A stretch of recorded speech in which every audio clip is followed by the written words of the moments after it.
Several years ago, I made a week-long retreat at a place that was run by Women Religious, a community there, and they gave me my own house to stay in for the entire week. It was lovely.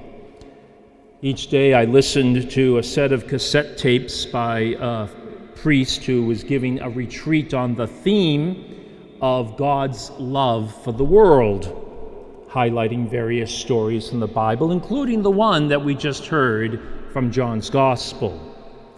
Each day at the same time, I noticed, close to the noontime hour, a different sister from the community that lived there would come by my little house on a pathway in front of the house, pulling an old-fashioned red radio flyer wagon. And in the wagon was a little boy, maybe 3 or 4 years old. It was kind of a strange sight, a nun taking care of a little child.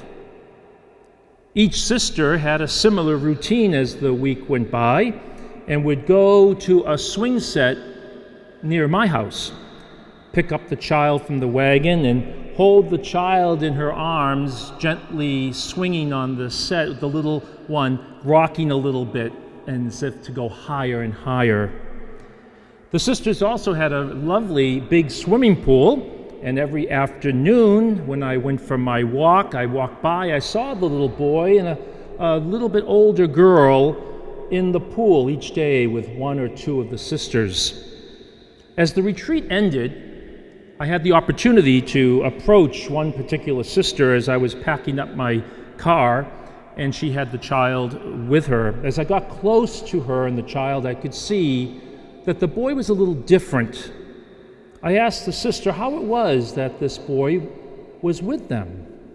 And she went on to tell me a very sad story of how the child's mother abused drugs and could not handle this little one and his big sister.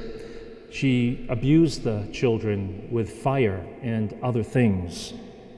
When the state took the children away, one of the sisters told the court that they would be happy to raise the 2 children. They would have custody of the siblings for several years. I discovered at that time that the boy's name was my own. Ricky, they called him. She went on to say that Ricky had severe autism, that he would never talk.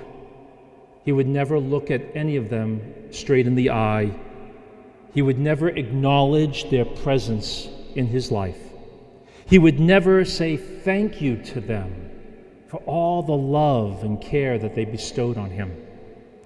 He would always be in his own world, and yet every day, the same routine of lovingly washing, clothing, feeding, walking, swinging, and swimming. The retreat talks on the tape, speaking about God's love for the world, didn't come close to the teaching example given to me by these sisters. Nicodemus came to Jesus in the night for fear of being seen with Jesus. Those to whom he belonged, the Pharisee party, were persons that were very much in the world, that John would describe as a life of darkness. John's Gospel uses the word world 79 times, compared to a handful of times in all the other Gospels combined.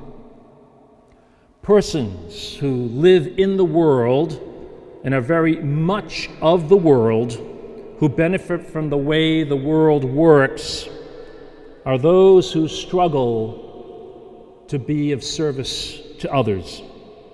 They rather think more about how they can best serve themselves. They live and move in the darkness of the world of selfishness and fear.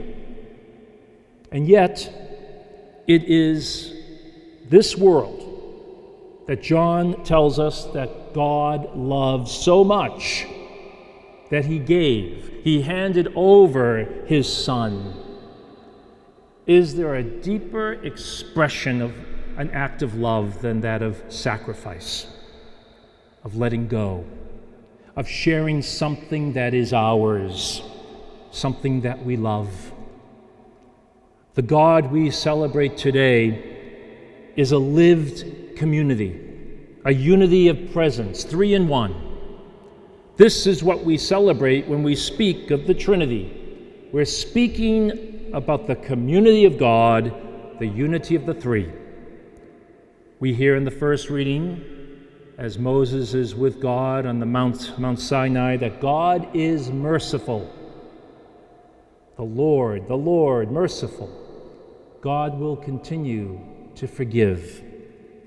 And the last sentence of our gospel today, it sounds very negative about being condemned already, those who do not believe.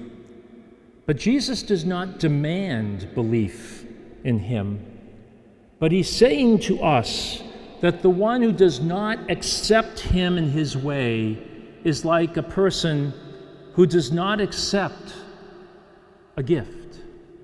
Think of something like beauty that surrounds us. That person is only denying themselves the pleasure of something like beauty, a gift in all its manifestations, in not accepting the sun.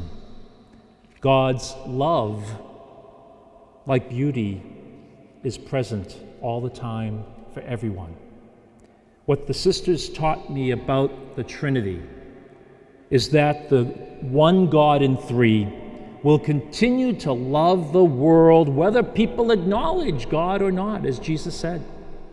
The Trinity will continue to love everyone living in the darkness of fear and self-protection, whether they believe that God's love is there for them or not. Maybe it didn't have to be a community of the divine to create, to sustain, to bring everything to a completion, to a wonderful unity of fullness. Maybe it didn't have to be a community. But that community of sisters showed me why God would be a community of entities, of persons, because God, who is love, would not be anything other, because love always shares.